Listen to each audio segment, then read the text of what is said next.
Hell's Angel biker visited his son unannounced. What he discovered was a parent's worst nightmare, a betrayal that demanded an unforgettable response. This is a story about the line between bullying and war, and the fearsome moment a father's love becomes a force of nature. If you're new here, subscribe and comment your location. Now let's begin. Doc pulled his Harley up to the curb of Oak Ridge Middle School, an hour earlier than usual. The shared custody schedule was a map he followed with military precision, but today, a gut feeling had twisted in his stomach since dawn. His son Sam had been too quiet on the phone last night. Not just quiet, hollow. Sam was small for 12, a shy kid who loved drawing motorcycles more than riding them, and lately he'd been pulling into himself like a turtle. He killed the engine, the sudden silence feeling heavy. He didn't go to the main office. Instead, he moved through the familiar halls, his heavy boots oddly quiet on the linoleum. The final bell had rung. Kids were streaming out, laughing, shoving lockers closed. Doc's eyes scanned the crowd, looking for that familiar mop of brown hair, for the old leather jacket he'd given Sam last month, a smaller version of his own, the Hell's Angels insignia carefully removed, just a plain, beautiful piece of leather. A symbol of protection. Sam had worn it every day. But Sam wasn't in the stream of kids. Doc's gut twisted tighter. He checked the art room empty, the library closing up. He was about to head to the parking lot when he passed the boys' bathroom near the gym. The door was slightly ajar, and he heard a faint, choked sound, a sob. He pushed the door open. The bathroom was cold, smelling of bleach and mildew. One stall at the far end was closed. Doc walked over, his heart a dull drum in his chest. He could see scuffed sneakers under the door, small ones. "Sam," he said, his voice low. The sobbing hitched, then stopped, a terrified silence. "Sammy, it's Dad." The lock slid back with a rusty click. The door opened slowly, Doc's breath caught in his throat. His son was huddled on the closed toilet lid, knees to his chest. His left eye was swollen shut, a nasty purple and red bloom. A trickle of dried blood ran from his split lip. His shirt was torn at the collar, and the jacket was gone. For a long second, Doc just stood there. A cold, black rage, the kind that had settled wars in prison yards and barroom parking lots, began to pulse where his heart should be. But his voice, when he finally spoke, was softer than velvet. "Hey, buddy." Sam looked up, his one good eye brimming with fresh tears. "Dad, you're early." "I had a feeling," Doc said, kneeling down, the denim of his jeans straining. He didn't touch him yet, just got on his level. "Who did this, Sam?" The story came out in broken pieces, between hiccuping sobs. It wasn't a one-time thing, it had been weeks. A kid named Mark, a hulking 8th grader and the star of the football team. It started with lunch money, then it was homework, then it was anything Mark wanted. Sam was his personal ATM and punching bag. He said if I told anyone, it would get worse, Sam whispered, wiping his nose with a trembling hand. He said his uncle owns this town. Doc's eyes narrowed. His uncle. Mr. Ferraro, he's not a teacher, he just comes around. He drives a big black car, he talks to the principal. The teachers are scared of him. Mark said his uncle is connected, that he's mob. A low-level enforcer. Doc knew the type. Pretend kings of small ponds. The black rage now had a name, a target. "And the jacket, Sam?" Doc asked, though he already knew. A fresh wave of tears. "He took it today, after he hit me. He said it was too nice for a worm like me. He said it was his trophy now." He laughed. Doc closed his eyes. A trophy. This wasn't just bullying. This was a deliberate, calculated disrespect.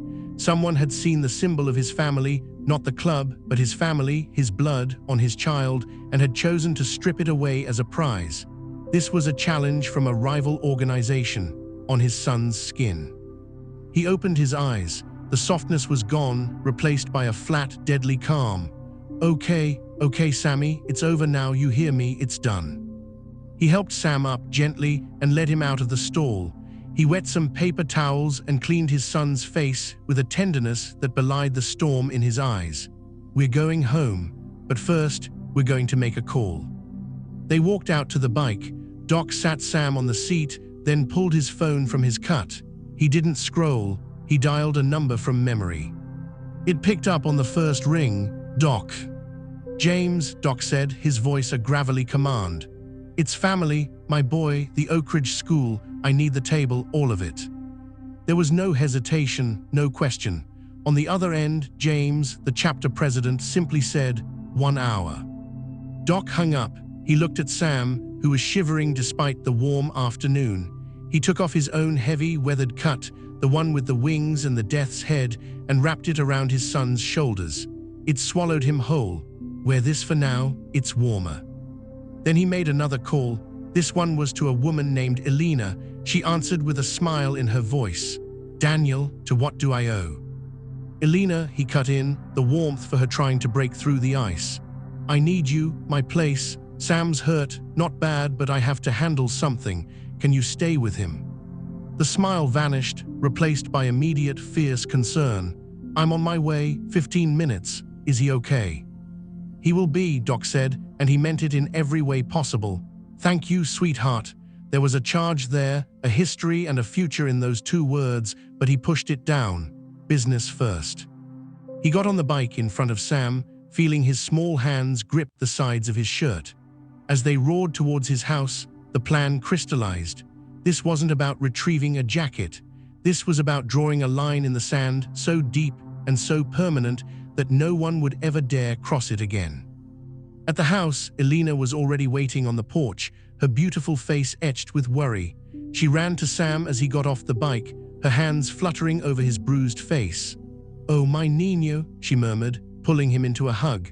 She looked over his head at Doc, her dark eyes asking 1,000 questions. Doc walked over and cupped her face, a rare public gesture of affection. "Take care of our boy. I have to go to work. Lock the door. Don't answer for anyone but me." She searched his eyes, saw the unyielding truth in them, and simply nodded. She understood the man and the life, even if she didn't always approve. "You come back in one piece, Daniel, both of you." He gave Sam one more hug, a fierce, tight one. "You're safe, I love you." Then he was back on his bike. He didn't go to the clubhouse. He went to the sprawling, slightly run-down auto shop that served as the chapter's legitimate front. The parking lot in the back was already filling up. One by one they came. The rumble was a gathering earthquake. Choppers, fat boys, street glides rolling in from every direction. Men in cuts, faces set in grim lines. They were mechanics, truck drivers, veterans, ex-cons. They were fathers, uncles, brothers, and right now they were an army. James, a grizzled man with a salt and pepper beard, met Doc at the door. Inside, around a grease-stained workbench that served as their table, the leadership gathered. Doc told them what happened. Not a long story, just the facts. His boy, beaten, the jacket a gift, taken as a trophy, the bully, the uncle, the mob enforcer thinking he owned the school. When he finished, the room was silent, but the air was electric. James spoke first, cleaning his glasses on his shirt.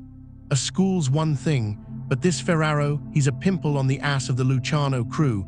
They'll see this as an invasion." "It is an invasion," Doc said quietly. "They invaded my family. They put their hands on my son. They disrespect our symbol. This isn't a territory grab. This is a message. Their influence ends at the school gate, permanently." A giant of a man named Paul, who ran the tow truck side, cracked his knuckles. "So we deliver the message, loud and clear." The plan was simple, brutal, and precise. No weapons, not today. This was about overwhelming, intimidating presence. This was about a show of force so absolute it would become legend. 97 bikes. That was the count. Every member who could ride. They would roll to Oak Ridge Middle School tomorrow at 1 p.m., right during the afternoon class change. They would not enter the building violently. They would simply occupy.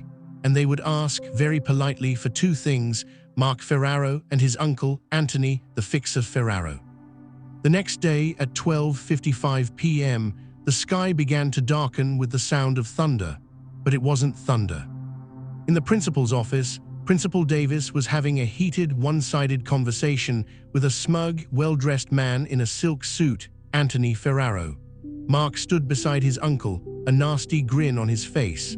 They were discussing Sam, unfortunate accident, and how it would be best if the matter was dropped. "The boy is clumsy, we all know this," Ferraro was saying, waving a dismissive hand. "My nephew was trying to help him up, a misunderstanding." Then the first roar echoed through the window, then 10, then 50. Principal Davis rushed to the window. His face went white as milk. The parking lot, the street, every available space was filling with a sea of gleaming chrome and black leather. Men were dismounting, not running, but moving with a deliberate, unified purpose. They formed a silent, imposing wall in front of the main entrance. The school's security guard, an elderly man named Walter, peeked out the front door and immediately locked it, retreating inside. Doc and James walked to the main doors. Doc tried the handle, locked. He didn't pound. He just looked through the glass at the terrified face of a secretary staring back. He pointed at the lock, then at his eyes. With trembling hands, she buzzed them open. The two men walked into the eerily quiet lobby. The bell for class change hadn't rung. Someone had wisely locked down the school. Teachers were peering out of classroom doors. Kids were crowding windows. Principal Davis scurried out, Ferraro and Mark trailing behind him, their confidence visibly cracking. "What is the meaning of this?" Davis squeaked. Doc ignored him, his eyes locked on Mark. The boy was big, but he shrunk under that gaze. Doc's eyes flicked to the jacket the boy was wearing over his own Letterman jacket, Sam's leather jacket. "That's my son," Doc said, his voice echoing in the hush. "He gave it to me," Mark blurted, his voice too high. Ferraro stepped forward, trying to regain control. "Now listen here, you can't just storm into a school. I have connections with the school board, with the police commissioner." James sighed, a sound of profound boredom. He took out his phone, made a call, put it on speaker. A voice came on, the police dispatch. "All units, reported disturbance at Oak Ridge Middle School is a false alarm. Repeat, false alarm. No units respond. Code 1088. James hung up. Ferraro's face lost its color. Code 1088 meant officer needs assistance, but used in this way, it was a very clear signal. The police would be delayed, indefinitely. "You were saying about connections," James asked mildly. Doc took a step toward Mark. The boys stumbled back. "The jacket, take it off." Mark, hands shaking, fumbled with the zipper and shed the leather, letting it fall to the floor. Doc walked over, picked it up, folded it carefully over his arm. The act was more menacing than if he'd smashed something. Then he looked at Ferraro. You treat this place like your own little kingdom. You scare teachers. You let your animal of a nephew prey on kids." He took another step. "You touched my son. Your family touched my family." "This is insane," Ferraro sputtered, "over a schoolyard scrap." "No," Doc said, and finally, the rage broke through the calm, cold and sharp. "Over a declaration of war you were too stupid to know you made." He turned to James and gave a single nod. James spoke to the room, his voice carrying. "The school is shut down for the rest of the day. Teachers, take your students back to your classrooms. Close the blinds. This won't take long."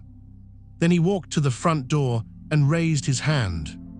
Outside, the wall of 97 men moved. They didn't rush. They flowed into the building in an orderly, terrifying procession. They split into pre-assigned teams, 2 men per hallway, 4 for the gym, 6 for the locker rooms. The message was clear: this was a search, but not for contraband, it was a hunt.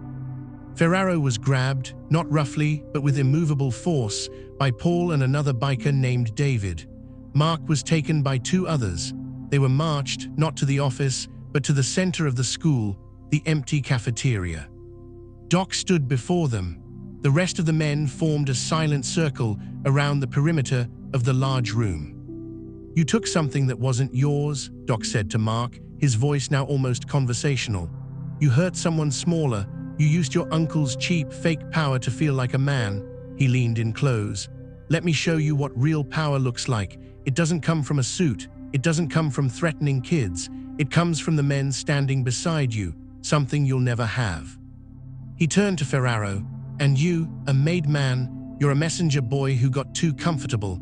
You think your Luciano crew will go to war over you. For a school, They'll cut you loose like a rotten branch. You're bad for business." From the back of the room, a voice called out. It was Mercy, the club's secretary-treasurer, a sharp-eyed man with a laptop. Found his locker, ledger book, lists of kids, payments, some jewelry, a couple phones, and a stack of test answers from the teacher's lounge. Seems our friend Mr. Ferraro had a side business selling those. Principal Davis, who had been forced to watch, gasped. "So," James said, smiling for the first time, it wasn't a nice smile. "Extortion, theft, assault on a minor, academic fraud, and that's just what we found in 10 minutes. Ferraro was sweating now, his silk shirt stained. He knew the game was over. The club wouldn't kill him here, too messy, but they had just dismantled his entire operation and his reputation in front of the entire school. His own crew would see him as a liability, a fool who brought the wrath of a rival motorcycle club down over a child's jacket. He was a dead man walking. "The lesson," Doc said, his voice dropping so everyone had to strain to hear, "is over. This school is now under our protection, not our rule, our protection. That means any kid who gets bullied, any teacher who gets pressured, any little punk who thinks he's a gangster because his uncle drives a black car, they come to us, and we will settle it, permanently."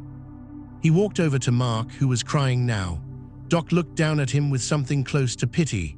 "You're expelled, not by the school, by this town. You show your face here again, you won't like what happens. Now get out, both of you, walk out the front door, don't look back." The circle parted. Ferraro and Mark, broken and defeated, shuffled out through the silent gauntlet of black leather into the afternoon sun where the 97 bikes still waited, a steel and chrome monument to their failure. Doc turned to Principal Davis. "School's yours again. The situation is handled." And with that, the men filed out as orderly as they had entered. The bikes roared to life once more, a deafening crescendo that slowly faded into the distance, leaving behind a stunned silence and a new, unbreakable rule. Back at Doc's house, Elena had made soup. Sam was on the couch, a comic book in his lap, but not really reading it. He jumped when he heard the bikes approaching, but Elena placed a calming hand on his shoulder. Doc walked in, Sam's jacket in his hands. He placed it gently on the coffee table. Then he took his own cut back from the hook by the door and put it on. He sat next to Sam. "It's done, Sammy. It won't happen again. Not to you, not to anyone at that school." Sam looked at him, his good eye wide. "Are you in trouble?" Doc smiled a real smile, the first in days. "No, son, we're the trouble."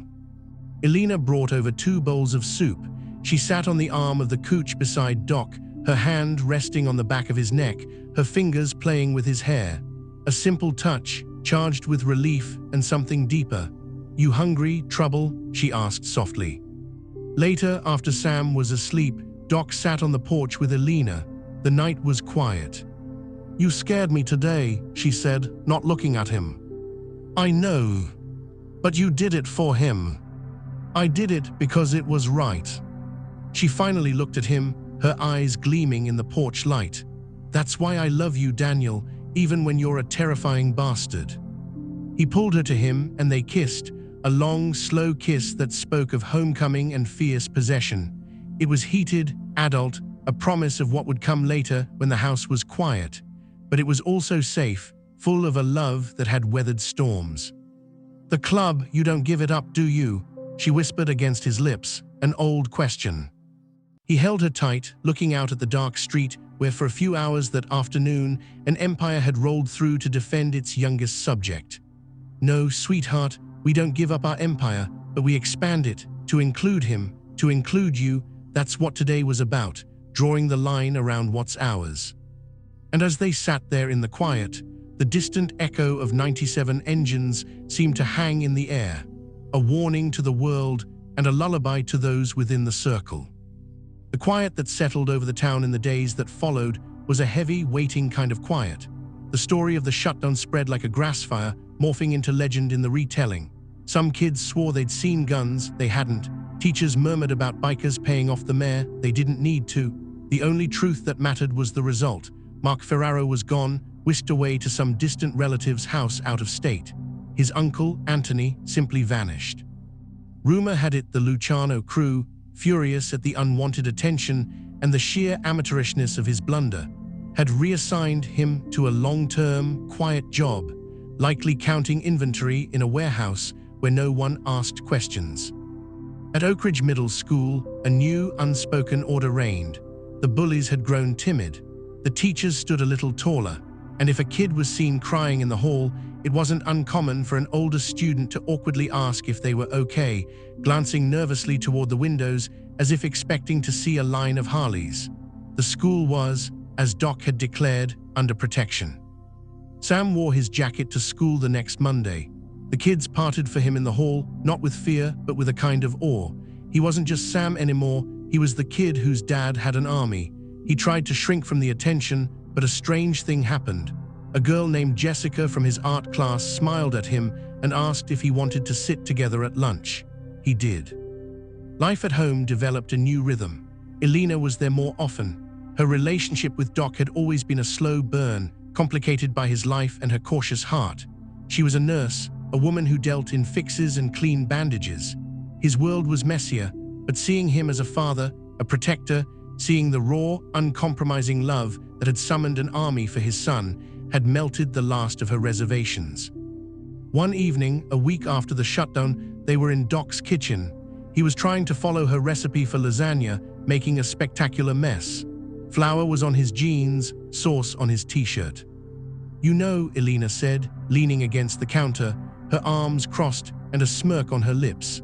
"For a man who can command 100 outlaws, you are tragically helpless with a cheese grater."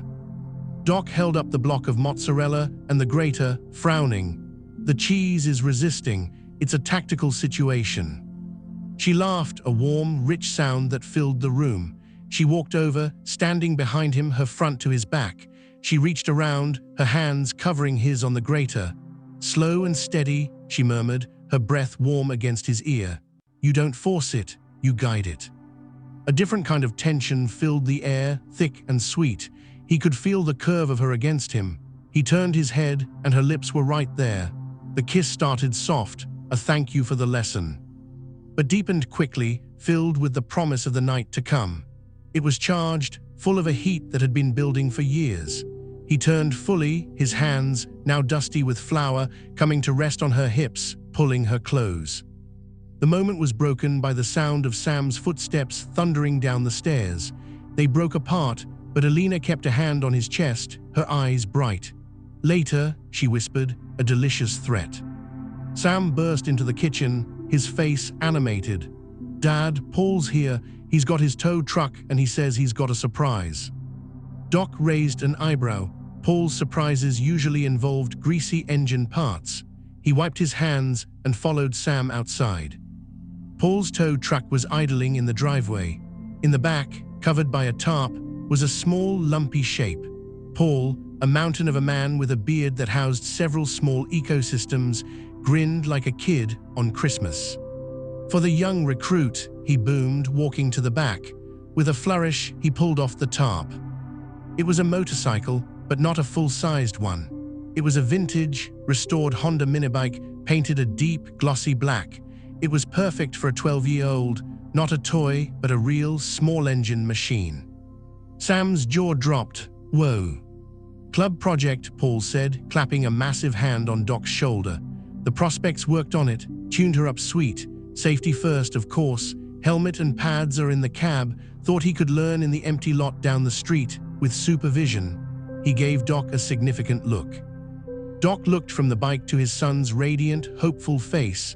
This was a rite of passage, a different kind of leather jacket. He felt a lump in his throat. "Well," he said, his voice rough, "you can't learn to ride a Harley without learning the basics first. What do you say, Sam?" Sam could only nod, speechless. The following Saturday was spent in the gravel lot. Doc, James, Paul, and a few others were there, a semicircle of leather-clad instructors. They taught Sam how to check the oil, how to start it, how to use the clutch. They cheered when he putted in a shaky first circle and roared with laughter when he stalled it. Elena watched from a picnic blanket, shaking her head with a smile. As the sun set, Sam, now confidently doing loops, called out, "Dad, watch this." He gave a little more throttle, a tiny bit of speed. In that moment, Doc saw it. Not a scared boy in a bathroom stall, but a young man finding his balance, surrounded by a family that was far more than just a club. He felt Elena's arm slip around his waist, her head leaning on his shoulder. "He's going to be okay," she said softly. "He already is," Doc replied. That night, after Sam was asleep, dreams no doubt full of engines and open roads, Doc and Elena sat on the porch again. The silence between them was comfortable, alive. "James called," Doc said, staring out at the street. "The Luciano crew sent a message through back channels." Elena tensed, and they said the Ferraro matter is considered closed. They apologize for the indiscretion of their associate. They have no interest in escalating over a schoolyard issue, he snorted. "That's mob speak for we're embarrassed and we're cutting our losses." "So it's really over?" "For them, yes. For us," he took her hand. "This life, Elena, it's not just the bad, it's this. It's Paul giving up his weekend to build a bike for a kid he barely knows. It's James making a call to keep the cops away so a father can do what he needs to do. It's a brotherhood. It's an empire, like I said, and empires protect their own." She was quiet for a long time. "I want to be one of your own, Daniel, fully. Sam already is."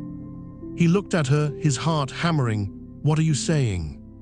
"I'm saying I'm not just the girlfriend who comes over. I'm saying my toothbrush has lived in your bathroom for 6 months. I'm saying I love your son like he's my own. And I'm saying I'm tired of being scared of your patch." She took a deep breath. "I want in." He pulled her onto his lap, cradling her face. "You've always been in, you just didn't have the patch." He kissed her, a kiss that sealed a pact. "Move in, officially, let's be a family. My empire is yours." The following month, the club threw a barbecue. It was a chaotic, joyful affair at the auto shop yard. Music blared, burgers smoked on a giant grill, and kids weaved between bikes and laughing adults. Sam was showing off his minibike to a group of other club kids. Elena was in the thick of it, handing out plates of potato salad, being effortlessly absorbed into the fold of old ladies and sisters. They teased her about finally making an honest man out of Doc. Doc watched it all from a lawn chair, a cold beer in his hand. James settled into the chair next to him. "Peace looks good on you," James said. "It's not peace," Doc corrected, a small smile on his face. "It's just a calm day in the Empire." James nodded, understanding. The school board is quietly hiring a new security firm, one with no connections to us or the Lucianos. Clean slate. "Good. The kid's doing good, stands taller." "He is." James sipped his beer. "And you and Elena." Doc's eyes found her across the yard. She was laughing at something Mercy's wife, Stella, was saying, her head thrown back, the sun catching in her dark hair. She felt his gaze and looked over. The smile she sent him was private, full of love and a hint of the heat they'd shared the night before. It was a look that promised a future. "We are solid," Doc said, his voice thick with feeling. The barbecue wound down as the sun dipped low, painting the sky in oranges and purples. One by one, families left, the rumble of their bikes a friendly, departing sound. Doc, Elena, and Sam were among the last to go. As Doc helped Sam secure the minibike in the back of Paul's pickup for a ride home, not on the road yet, Elena walked over to James, who was locking up the shop. "James," she said, "thank you." He looked at her, genuine warmth in his eyes. "For what?" "For having his back, for having our backs." He nodded once, a gesture of deep respect. "Family, Elena, that's all it is. Welcome to it." The ride home was quiet, Sam asleep in the backseat of Elena's car, exhausted from the day. Doc rode alongside them on his Harley, a lone sentinel under the emerging stars. Later, in the dark of their bedroom, Elena traced the lines of the winged skull tattoo on Doc's shoulder. "It doesn't scare me anymore," she whispered. "I see it now. It's not a threat. It's a promise that you'll always come home, that you'll always protect what's yours." He rolled over, looking down at her. "Always."